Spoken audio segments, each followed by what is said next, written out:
Thank you, everyone, for joining me. The plan is to have about 30 minutes, but I'll try to keep it to whatever, because for many of you, this may be your business lunch hour, and then follow up with Q&A. I'm going to use a slide program, basically, and bear with me here. I want to be sure I give myself screen share before I go on. And then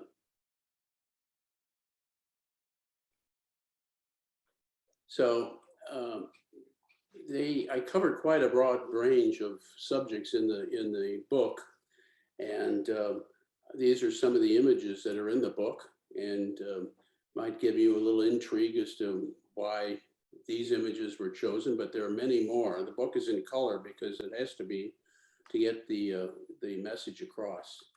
And so this is kind of a book launch and contact information at the bottom.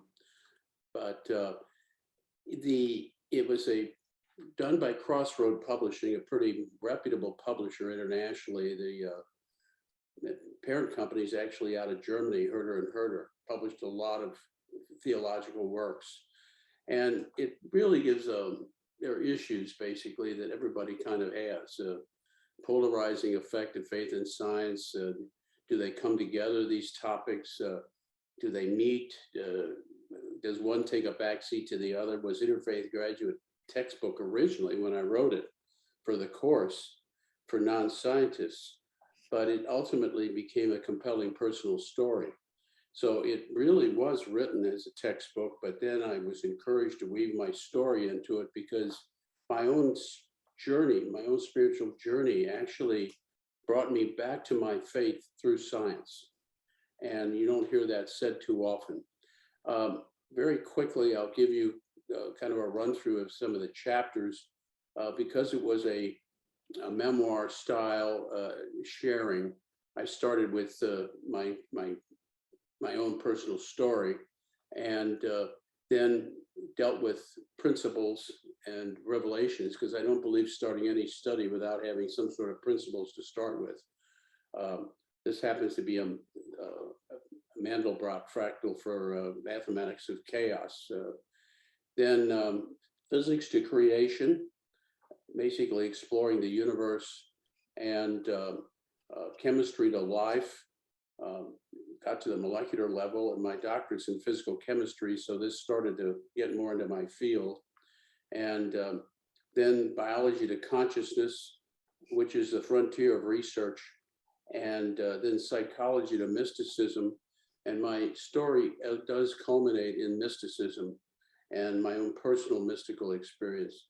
And then how this ultimately can't be just a journey of meditation, but it also has to be a journey of action. And so my story is really pretty strange. It started with a clerical betrayal that ultimately led to my sinful life and not caring about religion. And not saying that I didn't believe in God. I still believed in God, but I basically walked away from religion. And the science brought me back to my faith. And that's really the journey. And then that a mystical union took place, which ultimately led me to being a lecturer at the Pontifical University in Rome and becoming a Catholic deacon. And then struggles with illness, etc., also led to my ordination. And so I was getting to be a little bit frustrated with my prayer life, and was delighted that St. Augustine was correct about what miracles are, because I was seeking miracles all the time. Okay, and this is a book that needs to be savored slowly, because it is pretty dense, even though I believe understandable, but it's not like reading a fiction work. It does take a little bit of thought to go through it. And the reason I mentioned St. Augustine of Hippo is he said, miracles are not contrary to nature, but only contrary to what we know about nature. Now, this is pretty powerful if you stop to think about it, because most people, including myself, thought that miracles were an exception to the laws of nature. Well, actually, I agreed with St. Augustine, and which is why I depended on my science to lead me to God. And it was reinforced by Einstein, who said there are only two ways to live your life, as though nothing is a miracle or as though everything is a miracle. Now, why is that important? Well, think about, think about how we treat God. He creates, or she creates, and then that gets into the imagery too, by the way, this whole world we're in and the universe, that's the miracle. And I think it got to the point where I felt it was rather insulting to go to God and say, oh, by the way, now really impress me, take an exception to your miracle. I thought that was kind of insulting. So not to put my name amongst these giants, I did have my own quote that you'll see in the book, and that is, God and not the devil is in the details. And so what frustrated me in my journey was when I would read books, and this is going to sound arrogant, but bear with me here. What frustrated me about my journey was I kept running into scientists that were trying to talk about theology, and I felt they screwed it up.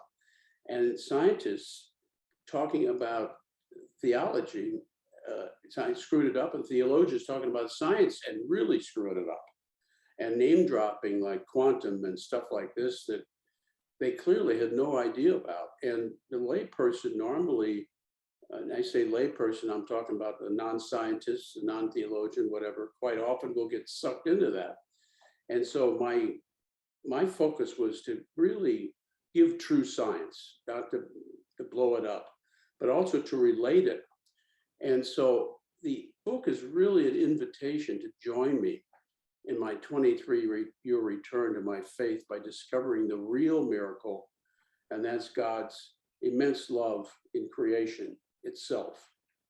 And I would say that the main message that I got from my own journey and I put in the book is the incredibly inconceivable extent of God's love for us.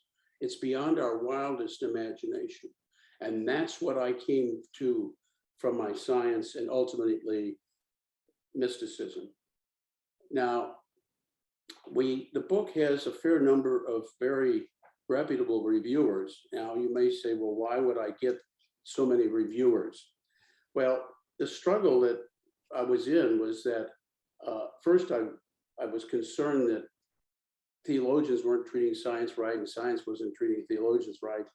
And even though I had a degree in both, it was, I wanted to get validation that I wasn't off the rail. So I had to go to people that were both from the medical profession and the scientific profession and theology to comment. And I was blessed to have each one of these people write a review, which is all the reviews are at the front of the book. And so you'll be able to see those. If you go on Amazon, you can see a look inside of the book and you'll see these reviews. So it gives you an idea, okay? And what was amazing is, and I didn't know this as a first-time author, but what was amazing is I was told by my wonderful editor, Jan Masterson, that each one of these people got something different out of the book. And I thought, well, that doesn't sound too good. And she kept telling me, and others have told me now, that that's because there's a lot of depth in there and it'll speak to people in different ways. So with that, I will go on to what are the big questions that people seek. And since I teach a graduate course on faith and science, I ran into these questions quite often. What is life? How did matter evolve to life? Does knowing life's how help with life's why? I'll get into that one again. What's the origin of human consciousness? Consciousness is the frontier of research right now. What is the nature of time? That is actually much more complicated than most people realize. What is forgiveness, compassion, and suffering? I had to deal with these in my own personal journey. So throughout the book, the science is mixed with my discoveries of how I could forgive, how I could have compassion from a scientific standpoint. What is morality? What is free will and conscience? Is evolutionary theory scripturally valid? Do physics and mysticism reinforce each other? And I would say that last one intrigued me quite a bit. So I discovered God. I should perhaps say in more depth or whatever, but I discovered God in the physics to creation chapter, through the Big Bang and the stars and coming to the singularity. Profound lessons to be learned that you don't see too often. I didn't see them very often. When I found the books that I would use as a textbook for the graduate course, I found that they were very siloed and deep, so people couldn't understand them. And what I was doing was inviting guest speakers in, because I didn't claim to be an expert at all the subjects. And so I learned a lot to be able to, from them, to be able to go through the various stages of the book. The chemistry to life stage in the God particle in DNA. Ironically, the God particle got its name euphemistically. It was meant more as a joke by scientists, and not euphemistically, but the secular press picked it up and talked as if scientists really believed that there was a particle that was God. So this shows how the science can get so misrepresented by the popular press. Biology to consciousness, which really leads into a very interesting subject of where's the free will and conscience. And I've attended conferences all around the world on this, and it's very intriguing. Psychology to mysticism. This got me involved in contemplation and ecstasy. Contemplation, a particular type of prayer, and out-of-body experience, ecstasy. And then the conclusion is definitely contemplation to action is necessary. In other words, quite often people get caught up in meditation and forget that you also have to have action. You can't just have one without the other. And that led to co-founding a group called Contemplative Network, which I will get into later. And basically discovering overall that faith and science were asymptotically converging. Now that's a fancy word, but I refuse to give it up because it captures it. The term asymptotic is usually applied to mathematics, where there is a infinite approaching, but never touching.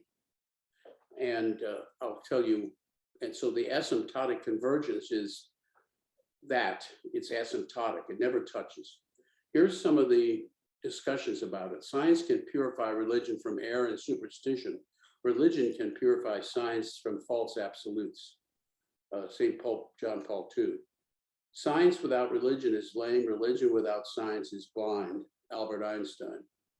So I lived during a period of my life when there was an explosion in science. And as a young person, I was starting to read this. It was coming. And I realized toward the end of my life that I was in a wonderful position to be able to kind of go through this.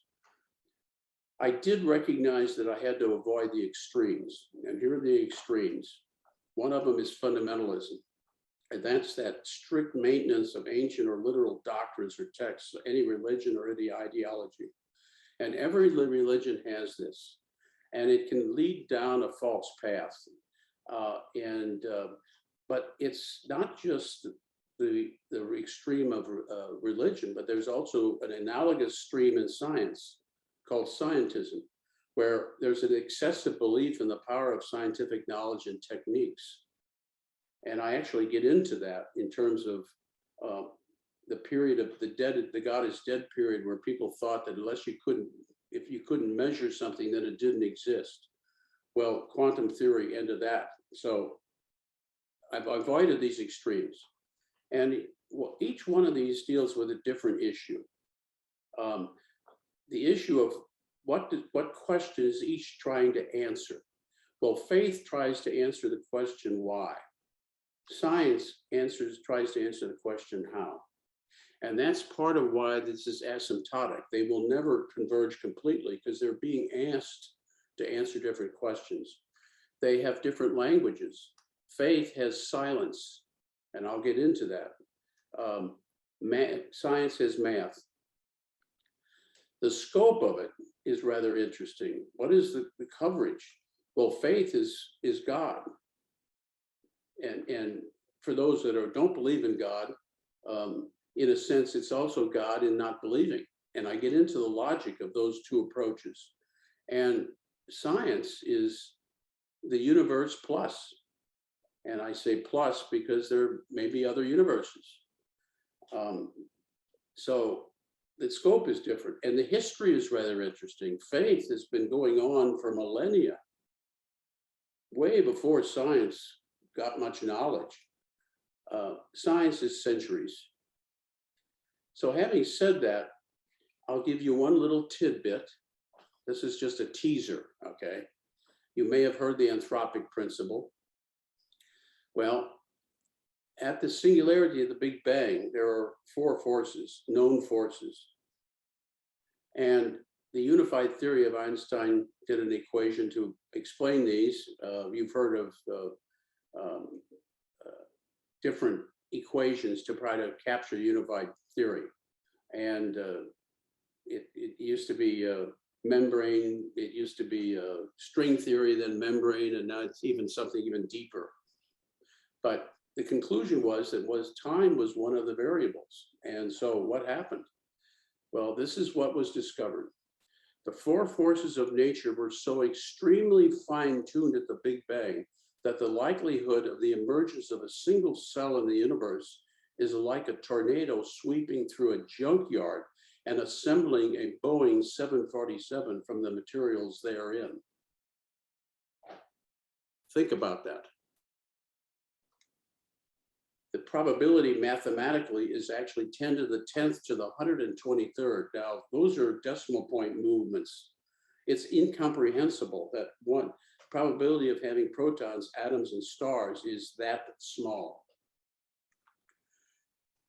Universe and consciousness is really interesting to scientists today. Here's a quote.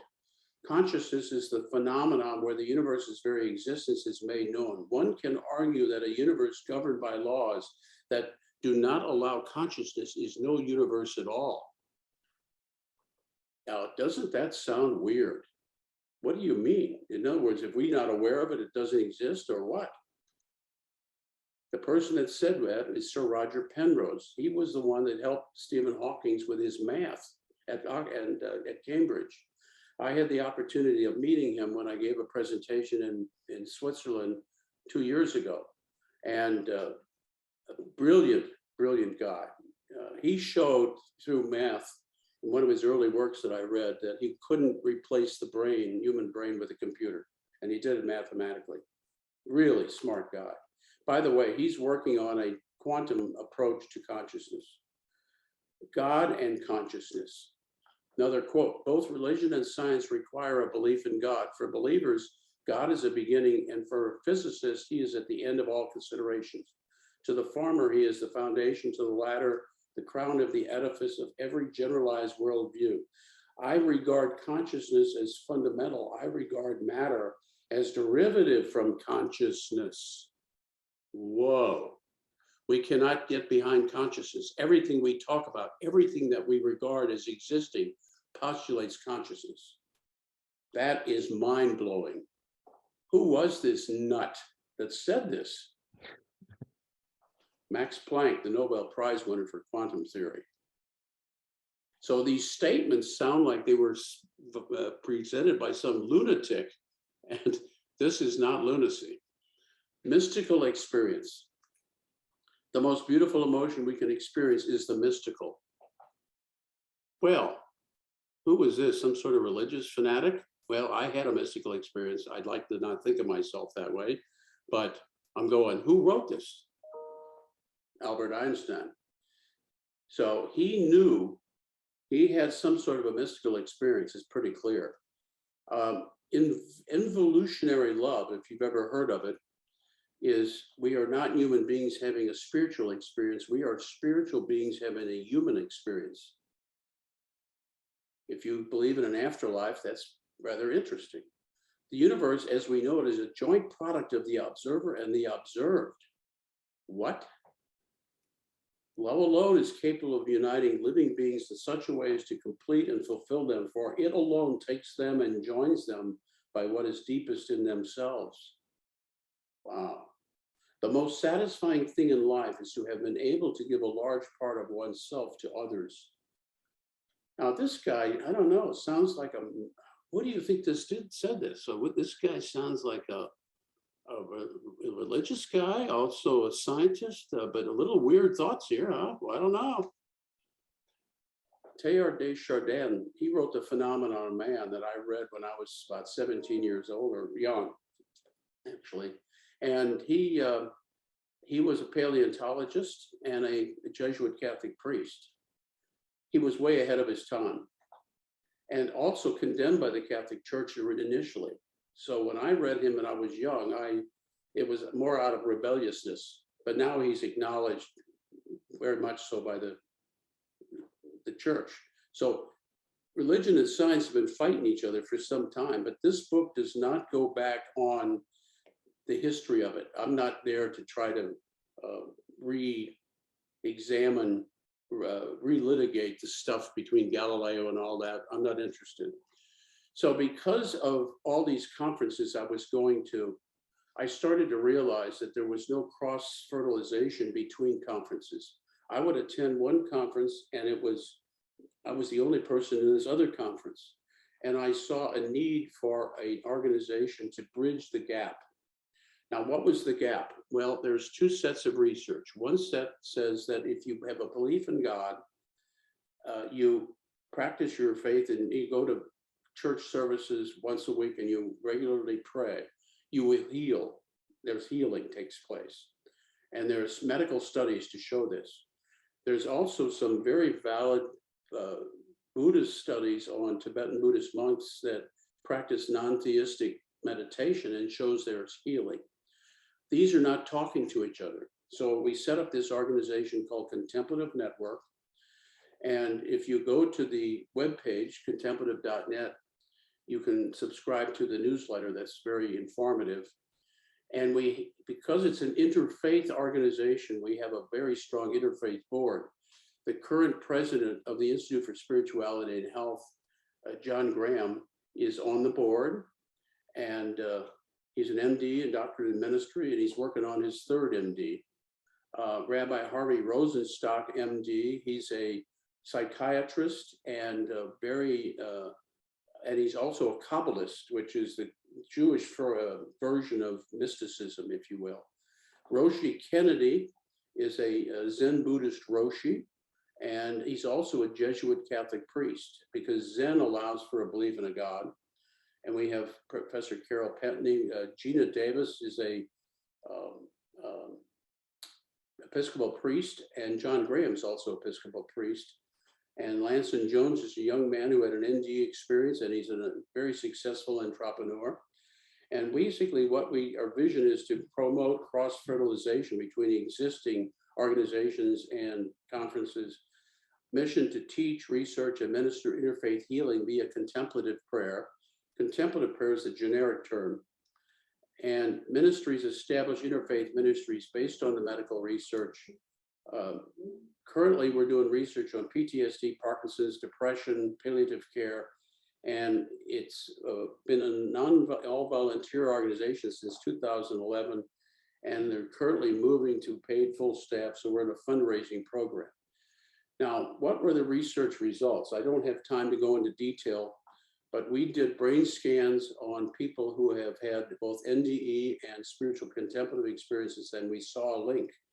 And there's no reason why that shouldn't be true, because that's the transcendence between this life and the next. You've got Parkinson's disease. I have personally seen this people in Parkinson's freezes stop when they practice their prayer. We call it oneness prayer, the interfaith approach. Post-traumatic stress disorder, the unconscious brain can unload to the unconscious brain can unload to the conscious brain when you're practicing this, which can help the healing. And my wife suffered from bipolar, and I saw results in her healing. So all the royalties that I am making on this book are donated to Contemplative Network, and it's a nonprofit. And because I believe in it, so I'm putting my money where my mouth is. And I guess that leads to the discussion, which I think wraps up my 30 minutes.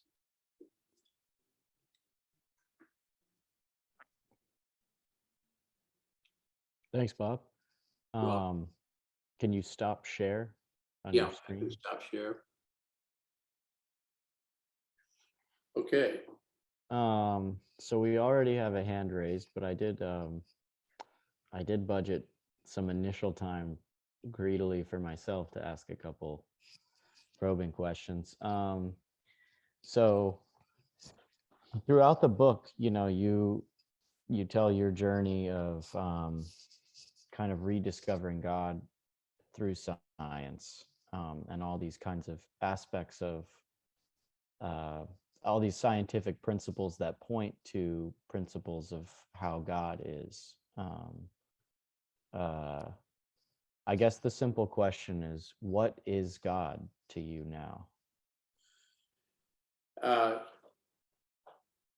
This ends up in the mystical part of the book that I think you might not have gotten to. But the journey I went on was constantly changing my images of God, because I had to constantly change them. And human beings, or we are naturally inclined to create images because it helps us think of things, okay? Ultimately, it's the unknowable. It's the imageless. It's the no thing. That's the mystical journey. And I can't even say it is. That's not even accurate. Mm-hmm.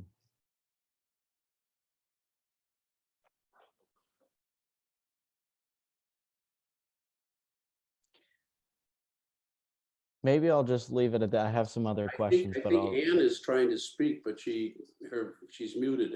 I'm just making all kinds of, like, I'm overwhelmed by it, but I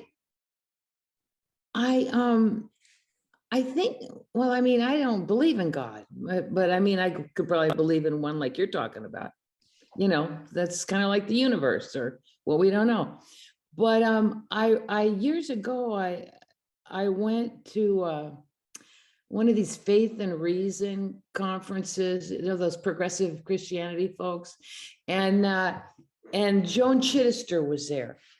And she gave a talk that, I mean, like, I mentally was levitated, and it was God is evolution. And is it anything like that? Well, let me tell you that at the very beginning of my book, I tell people that you cannot deductively prove the existence of God through science. Inductively, you can create a case that's pretty convincing, but I challenge people in the beginning of the book to come to their own conclusions. I'm not suggesting people should read my book and believe in God as a result. I'm not there to convert anybody. I'm there to give the inductive logic as to why it looks pretty obvious, but ultimately you have to draw your own conclusion. Now, to answer your question, that gets back to the image. And by the way, I would give the same answer I gave before. And it's dangerous to get into images in a way, because then we start to create God in our image rather than allowing God to create us in her image. So even there's an image. But it's a little nicer than what you've been hearing for centuries, you know. Well, Her. that's true. That's far Okay, better. there you are. Okay. I So- didn't mean to cut Cyrus out of this, but I saw you, you know, trying to grasp. So Cyrus, I don't want to. Yeah, well, let's go ahead and keep the Q&A rolling, and I'll jump in with questions if there's a break in the action. Gary, you have your hand raised. What's your question? Yes, thank you. First of all, I wanted to compliment you, Doctor. You are so on target. You really are. More than you even realize. Well, probably not more than you realize. You are on target. Cyrus, thank you for holding these informative discussions. I wanted to make a couple quick comments. I think I'm one of the luckiest people on the planet. I had a near-death experience in 1977. I went through a week of psychic ability. I've been a practicing psychic and musician since I was 20. I'm 74. I've been doing it a while. When I was hit head on by a speeding car, I left my body. I went through this tunnel of light. I got to this infinite blue consciousness, which is indeed the mind of God. In my opinion, I can't prove this, but it's infinite consciousness. It has no bias, no limits. It didn't have a beginning. It didn't have an end. And at the core of it, like a lot of people who've had profound NDEs, the most unexplainable but true fact is that at the core of this infinite consciousness is infinite love. Now, how you bring infinite love into infinite creativity, infinite possibilities, is something beyond science. Now, on a science end, I study quantum physics a lot. I've been an electrical engineer and I've done a lot of different things, but on a quantum level, there's, of course, you know, there's doctors, what they're called quantum fluctuations that made more matter here, less here. They gave us if there wasn't for the quantum fluctuations, everything would be dispersed equally, there'd be nothing. But were these actual mistakes, accidents? No, I think quantum fluctuations were infinite mind in its process. Because consciousness is the supporting factor of everything. But it brought about these perfect conditions for manifestation, for inflation, for matter being slightly more than antimatter, for the numbers to work out perfect. It's not an accident. It's higher consciousness manifesting it and making all these miraculous, beautiful numbers that work perfect in our world. There are no accidents. There's only cause and effect, and we're all benefits of cause and effect. But you are very right, Doctor. I loved all your points. The physics and medicine and mysticism do support each other. As you know, there's a lot of physics right now. Dr. Ruth Kasner, for example, she talks about free will in her book on quantum physics. Well, So Gary, thank you very much. And if you would buy the book and definitely write a review for Amazon. That's what my publisher tells people to do. Excellent work, sir. I don't mean to cut you off, but I want to give other people a chance here too. Excellent work. Thank you. Actually, what Gary said leads into another question that I had, Bob, which is that you brought the quote from Max Planck that matter is derivative from consciousness. Mm-hmm. And I kind of have the perspective that everything, consciousness is fundamental and everything is derived from consciousness. What is the relationship of God and consciousness as we understand consciousness?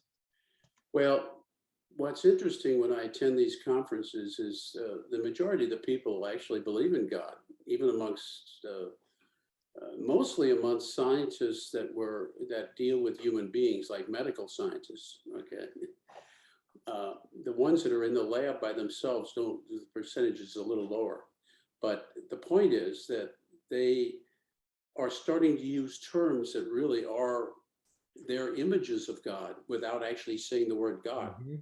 So it's rather interesting. So universal consciousness is one of the terms they will use. Well, they will not necessarily want to say God because there's a fear amongst scientists that their colleagues will criticize them for not being scientific. And so there's a prejudice in a sense against those who believe in a God. So as a result, they're very cautious, and so they'll say on universal consciousness. Well, Mm. that's just their image of God. Mm. I find I got a quote in there from Stephen Hawking that where he wrote his first time I ever saw him write his logic for not believing in God, and was published posthumously. It just got published. It was his last book, apparently. And I write in my book why his logic is just off. It's really off. And when I said that in a conference that was going on in London, and I'm going to let you get the book to see how that was done. One of the people in the conference said, "I agree with Bob and not Stephen Hawking." And I thought, well, that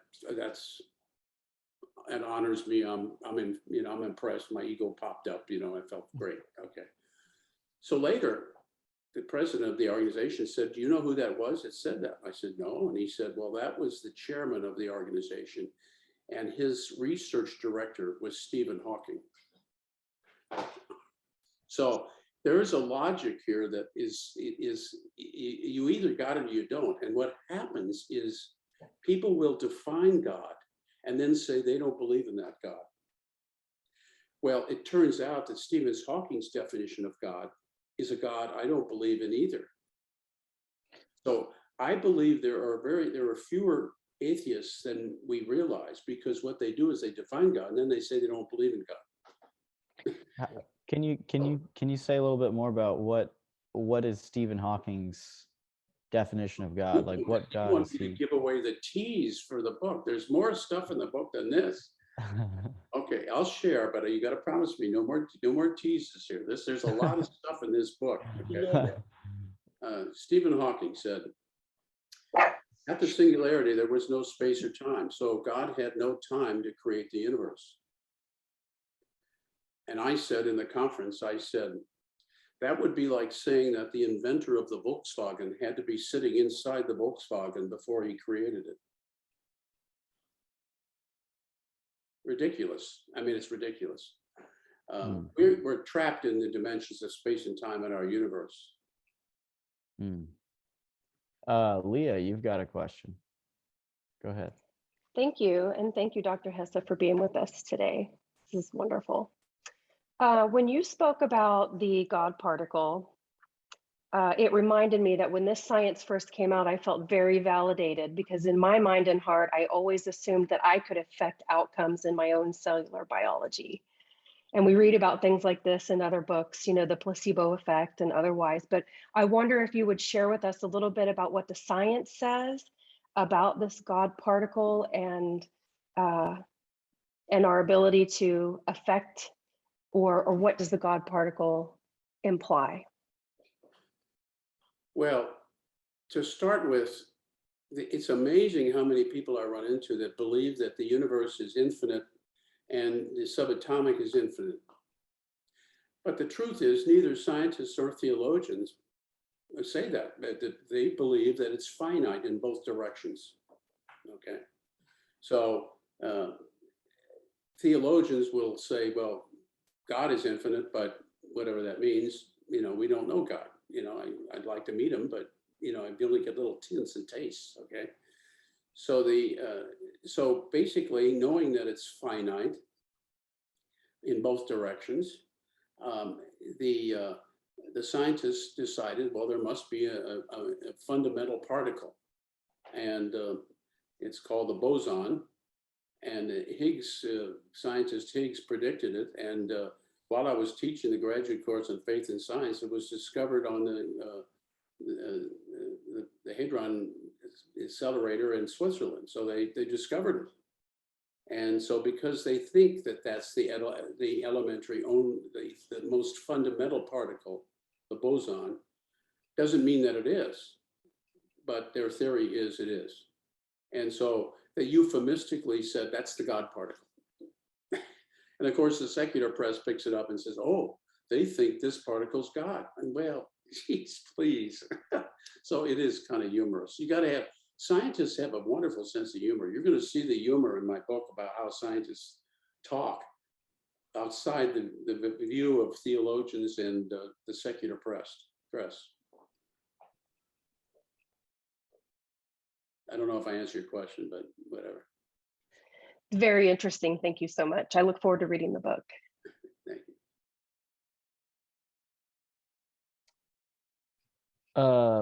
Looks like Bridget, you have a question. Go ahead. I do.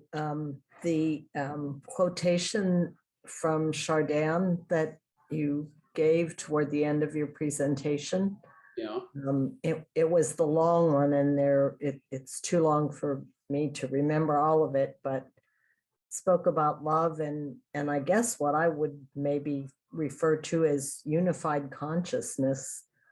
What are we doing or not doing that we don't seem to be getting it right about that calling out the best in each other? Or this kind of gets to that contemplation action part, I guess. Well, I'm convinced that to really be actionable effectively, you have to you have to do contemplation. There's a famous, I think it's Karl Rahner or Hans Kuhn, I can't remember which one, said that in the future, to be Christians, we will either be mystics or not. We will be mystics to be Christians. And I can't remember the exact quote. So to answer what you're asking, I think this is what led us to form this organization, because we're not called just to sit and pray. Now, the monks in the monasteries, that's their function, and there is a role for that. But most people, we have to go out and do action. And so if we practice the contemplative prayer practice, and I explain that in detail in the book, okay, from different faith traditions, how they're unified, how they can be done together. The healing that takes place in that is profound. And if we share that with others through ministry, then I think that's where we come to address the horrible things that we see happening in the world. And we do it a little bit at a time. It's like Mother Teresa, she said, and I'm paraphrasing her terribly, this love starts in the home. You're not out there to end all wars. It starts in your own little sphere, and that grows. And the ripples go out. And that's all we can do. We cannot think that we're going to solve everything in the world, but we solve it in our own realm, in the people we talk to and touch, and that moves the ripple on. Thank you.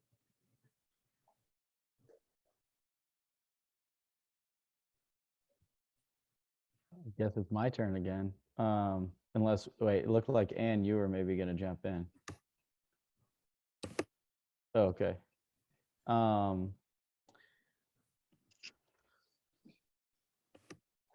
My question is, in this kind of polarization between faith and science, and each kind of falsely representing the other and then denying the other by those assumptions, what, Bob, would be one thing that from each side, one thing that people of faith need to let go of, and one thing, like one assumption they need to let go of, and what one thing they could embrace? So one thing to let go of and one thing to embrace, both from the perspective of faith and from the perspective of science. Like one thing scientists maybe need to let go of, or scientists need to let go of, and one thing they could embrace. Well, I think the people of faith have to let go of this attitude that they're going to control others. And ultimately, we have to embrace love of others without conditions and without any attempt to try to be converting people. I think that's where a religion gets into trouble. And there are fringe elements in all religions where there's this judgmentalism that we've got to get away from, because that's not what Jesus taught. And in the fundamental aspects of most faiths, that exists. Okay, so it's basically oversimplification, but it's love, and showing love to somebody regardless of whether they agree with you politically, religiously, whatever. Just show love and kindness, and ultimately, people are converted to love, not to your faith. So when people come to me and talk about mysticism and contemplation, etc., I encourage them to go back to their original faith. A Buddhist woman approached me, and I said, you need to go back to your Buddhist tradition and re-examine that. And she went back as a result to Malaysia, and she's going to be a Buddhist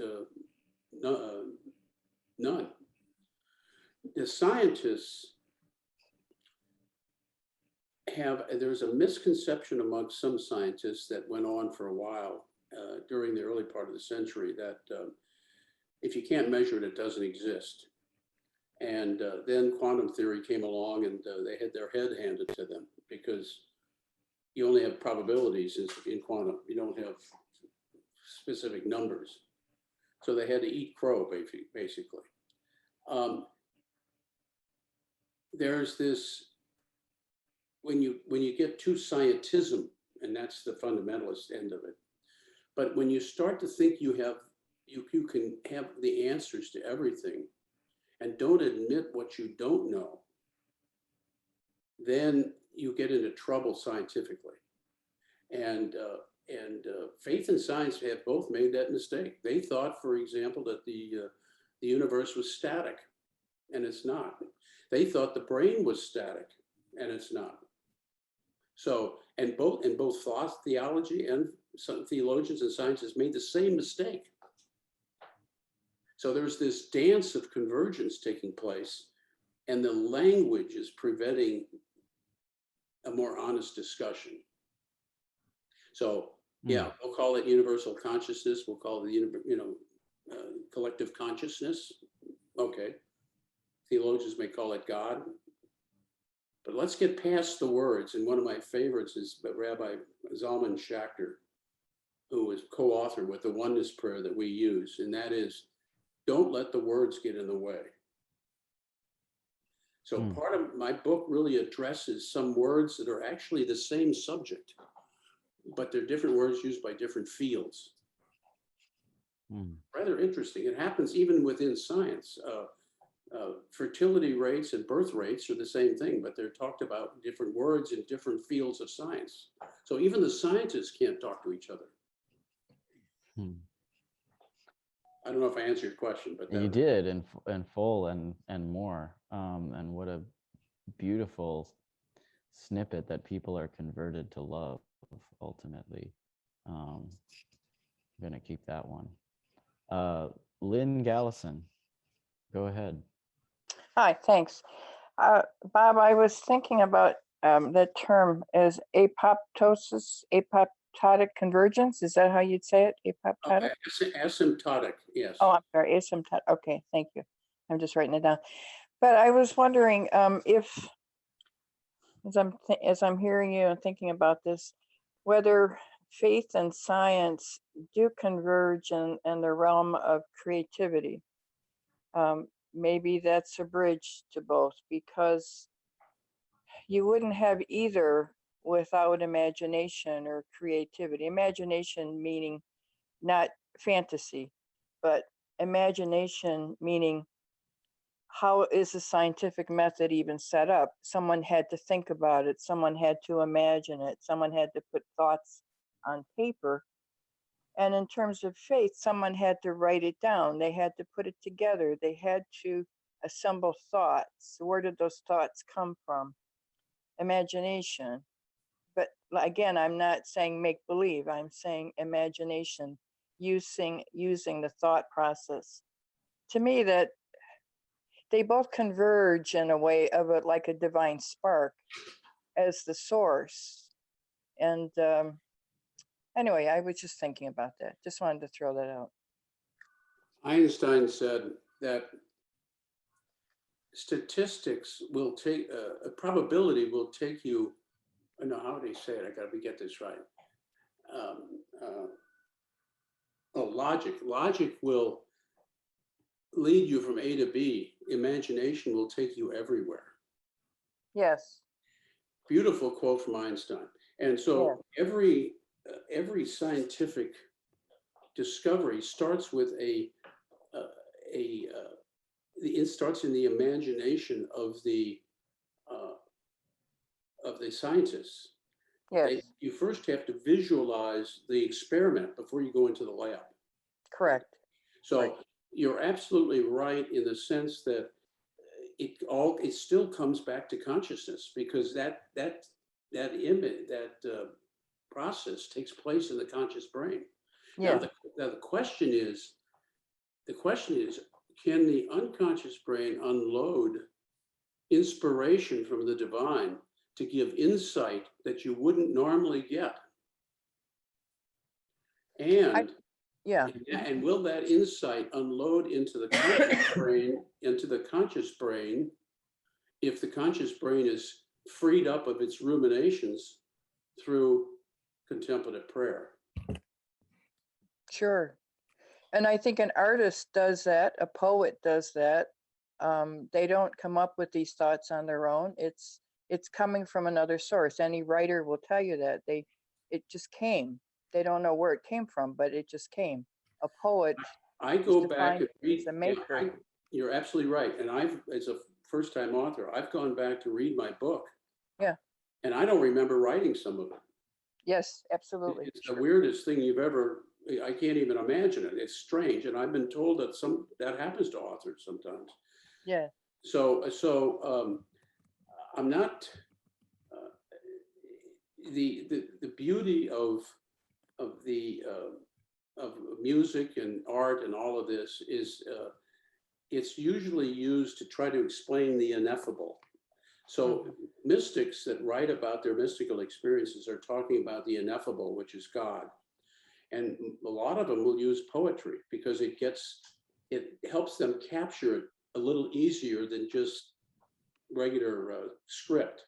So yes, it's a vehicle, but it's also ultimately leading to the real language, and that's silence. Okay. All right. Thank you. So it's 1 o'clock. So I want to take this opportunity to thank Bob, to thank you all for being here. Thank you, Dr. Hesse, very much for all you've contributed to ISH and to all that you put into this book that I hope everybody will get on Amazon and read. I threw the link in the chat. You can get an ebook version or a softcover copy. It's Faith and Science, A Journey into God's Mystical Love. And there's so much that we barely even mentioned or touched on that's in that, especially Bob, your personal journey, which makes the whole topic so much. You just said, a scientist has to imagine their experiment before they go into the lab. You kind of talk not about just the science and the logic, but about your inspiration that drew you to these explorations and discoveries. And so, yeah, I highly encourage everyone to pick it up. And Bob, thank you so much again. Thank you.